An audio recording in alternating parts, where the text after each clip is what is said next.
చేయాలి ఇప్పుడు? మా నాన్న బాబీతో పెళ్లి చేయాలనుకుంటున్నాడు. ఏం చేయాలి? సరే, నువ్వేం టెన్షన్ పడకు. రేపొచ్చి నేను మీ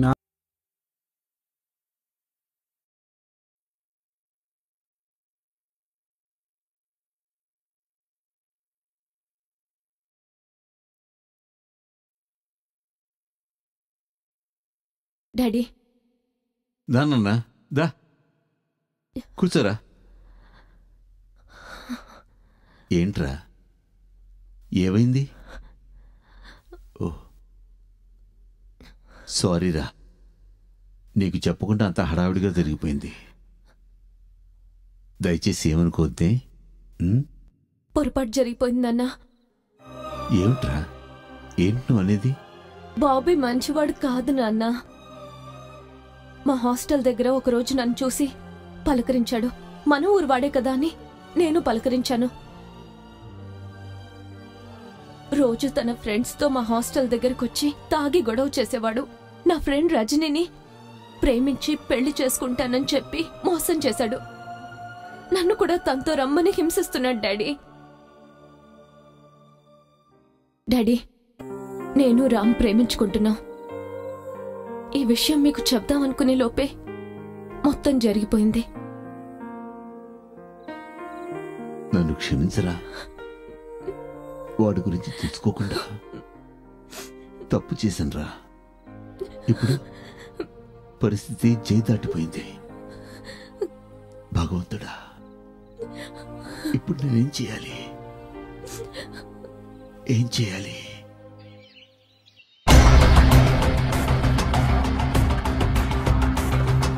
సర్పంచ్ గారు బయటికి రండి. ఏమిటి సర్పంచ్ గారు ఇలా చేశారు? మీ కూతురు మనసు తెలుసుకోకుండా తాంబూలాలు ఎలా తీసుకుంటారు? ఇదేనా మీ పెద్దరికం? చూడు బాబు, బాబు గురించి నాకు ఇప్పుడే తెలిసింది. కానీ నేను ఇప్పుడేమీ చేయలేను. పరిస్థితి చేయి దాటిపోయింది. ఇచ్చిన మాట తప్పాలో లేదా నా కూతురు మనసు బాధపెట్టాలో నాకేమీ అర్థం కావడం లేదు. విషయం తెలిసింది కదా సార్, ఇప్పటికైనా సరైన నిర్ణయం తీసుకోండి. ఏంటి బాబు గారు, మీ పద్ధతి నాకు నచ్చలేదు. అడ్డమైన మన ఇంట్లోకి వస్తే నేను ఊరుకోను. రేయ్, ఎవర్రా అడ్డమైన వాళ్ళు? తలకాయ దగ్గర పెట్టుకొని మాట్లాడు, లేదంటే మెడక్కాయ ఈరిచ్చేస్తా. ఏంట్రా విరిచేది? వంకాయ తేడాగా మాట్లాడితే తొడ తెగుతుంది. నువ్వు తెంచుతుంటే తెరుచుకొని చూడ్డానికి నీ మాడకాని కాదు. రారా చూసుకుందాం. ఏంటి గొడవ? రాజుగారు మీరేం చెప్పండి. బాబు ఏంటయ్యా గొడవ? అరే చెప్తే అనుకోరండి. ఏంటే ఇది? రాజుగారు, ఇదేమన్నా బాగుందా? పద్ధతిగా ఉందా? ఇంకా మన సంబంధాలు కూడా సరిగ్గా కలవలేదు. అప్పుడే ఏంటండి గొడవ? బావా, ఏం పెద్ద మనిషివా నువ్వు? పెద్ద మనుషుల ముందు మాట ఇచ్చావు, ఇప్పుడు తప్పుతున్నావు. ఇక్కడ కాదు, పంచాయతీలో తెలుసుకుంటాను ఈ సంగతి. రాజుగారు నేను చెప్పేస్తున్నా. అయ్యా, ఈ ఊళ్ళో పెద్ద మనుషులారా బాగా ఎనుకోండి. ఈ ఊళ్ళోకెల్లా పెద్ద ఎదవనని, పనికిరాని వాణ్ణని మీరంతా నన్ను ఆడిపోసుకునేవాళ్ళు. నేనెప్పుడు మీకు మాట ఇవ్వను లేదు, ఇచ్చిన మాట తప్పను లేదు. కానీ మీ ప్రియతమ నాయకుడు ఈ ఊరిని ఏకఛత్రాధిపత్యంగా ఏలుతున్న అదేనయ్యా మీ ప్రెసిడెంట్ గారు. నా కొడుక్కి తన కూతురిస్తానని మాటిచ్చి ఇప్పుడు వెనకాడుతున్నాడయ్యా. ఏమంటారా దీనికి? నువ్వు ప్రజలకు ఉపయోగపడే పని చేస్తావని అప్పుడు నీకు మాటిచ్చాను. కానీ అప్పుడు నీ కొడుకు ఎలాంటి వాడో నాకు తెలీదు. చూడండి అయ్యా, చూడండి. ఈయన ఊరు పెద్ద మనిషి కాదు, ఊసర వెళ్ళి తాంబూలాలు కూడా ఇచ్చి పుచ్చుకున్నాక ఇప్పుడు వెనకాడుతున్నాడు. ఇప్పుడు చెప్తున్నా వినండి, నేను రిజర్వాయర్కి స్థలం ఇస్తానని ప్రయత్నం చేస్తానని చెప్పాను. ఇస్తానని మాట ఇవ్వలేదు. నీ కూతురు నా కోడలైన తర్వాత స్థలం గురించి ఆలోచిస్తానని చెప్పాను, అంతే. దేవుడు లాంటి మనిషి మీద దయ్యం లారకు. చూడండి, తప్పు చేసింది నేను, సమాధానం చెప్పాల్సింది కూడా నేనే. నన్ను కొంచెం ఆలోచించుకునేవ్వండి. ఇది వరుస. అందితే జుత్తు, లేకపోతే కాళ్ళు పట్టుకునే రకమయ్యా. టైం ఇయటానికి మా బాబాయ్ ఏమన్నా తింగరోడు అనుకుంటున్నారా? నోర్మై, నోటుకొచ్చినట్టు ఊరుకోకలా మాట్లాడకు, పద్ధతిగా మాట్లాడు. అది నా కొడుకంటే మగాడ్రా వాడు. ఈ ఊర్లో అంతా ఆడంగులోడ్రా. వీడితో పోటీ పడే ఎవడైనా ఉన్నాడ్రా? దమ్ము గురించి దమ్మిడికి పనికిరాని వాళ్ళంతా మాట్లాడుతున్నారా? ఎవడ్రా దమ్ముడికి పనికిరానోడు? నీ కొడుకు నెత్తి మీద రూపాయి పెట్టినా ఎవ్వడు కొనడు. నా కొడుకు కింగురా, మగాడు. నేషనల్ ఖోఖో ప్లేయర్ రా. రేయ్, నీ కొడుకు నేషనల్ ఖోఖో ప్లేయర్ అయితే నా కొడుకు ఈ ఊరికే మొనగాడు. అయ్యా మొనగాడు గారు, మీరు నిజంగా అంత తోపైతే నేను చెప్పేదానికి ఒప్పుకుంటారా? రేయ్, ఏంట్రా నువ్వు చెప్పేది మేము ఒప్పుకునేది? వినో వినో, నా కొడుకు ఖోఖో ఛాంపియన్. నువ్వు వాడి మీద గెలిస్తే నా ఆస్తి మొత్తమైన ఇచ్చేస్తా, అనితని నీకే వదిలేస్తా. మరి నువ్వు ఓడిపోతే ఈ ఊరు వదిలి కట్టుబట్టలతో వెళ్ళిపోవాలి. సరేనా? చెప్పు. ఏయ్, నీ బోడా సేవడికి కావాలరా, రిజర్వాయర్కి స్థలమే ఉచ్చాలు. గన్ను లాంటి వాడితో గేమ్ పెట్టుకున్నావు. రే బాబే, నీ గమ్యం ఇక గంగా తీరమే.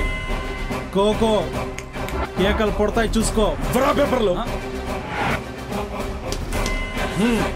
సంతకం చెయ్యి. బాబు, ఈ ఊరోళ్ళందరినీ నమ్ముతాను, కానీ మీ సర్పంచ్ మాత్రం నమ్మను. మీరు కూడా సంతకం చేయాల్సిందే, వేరే గత్యంతరం లేదు.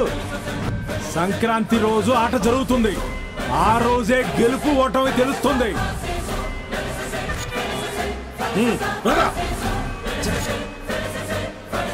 సార్, మీ సపోర్ట్ మాకు కావాలి సార్.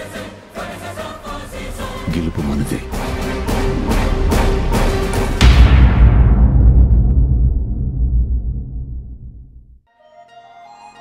రామ్ రామ్ రామ్ ఆగు. రామ్ రేయ్, రామ్ ఆగు. ఏంటి అలా పరిగెత్తుకొస్తున్నావు? నువ్వు పదరా, నేను తర్వాత చెప్తాను. ఏంటి ఏమైంది? ఎందుకు ఆ టెన్షన్?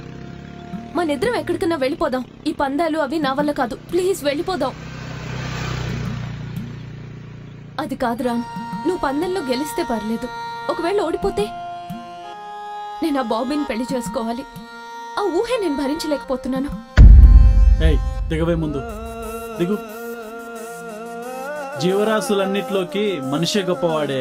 ఎందుకో తెలుసా? తనకంటూ కొన్ని కట్టుబాట్లున్నాయి కాబట్టి. అవి తప్పితే జంతువుల్లో బేవర్స్ జాతి మందే అవుతుంది. బ్రతకడం ఒకటే కాదే, బాధ్యతలు కూడా మోయగలగాలి. నెగటివ్ థింకింగ్ నరకానికి మార్గం. మనలో నిజాయితీ పట్టుదల ఉండాలే గాని అది చాలు మనం గెలవడానికి. I love you Ram.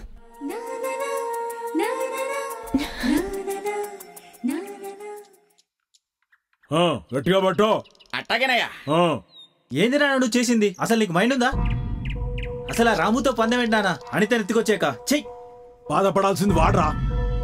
నిన్ను ఎలా ఎదుర్కోవాలో తెలియక తిండి తిప్పలు మానేసి పిచ్చోడైపోవాలి. అది చూసి వాడి బాబుకి తల తిరిగిపోవాలి. నీ మీద వాడు ఎప్పటికి గెలవాలరా? నువ్వు వాడిని బెంబేలెత్తించే పనిలో ఉండు. వెళ్ళు. చిచి, నా కర్మరా బాబు. ఒరే బావా, నిన్ను సాయంత్రం అక్క గుడి దగ్గర కలవమన్నది.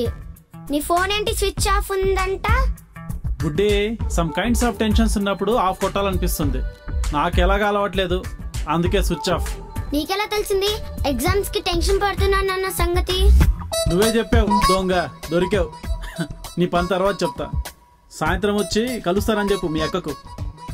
దొంగ సచ్చినాడు వీడు. దేని గురించో చెప్తే నిన్న ఆ విషయం చెప్పేశా. ఆడుకుంటాడు ఇంకా. అమ్మో, వీడికో ట్యాగ్ లైన్ తగిలించాలి, బావ బావగారు అని.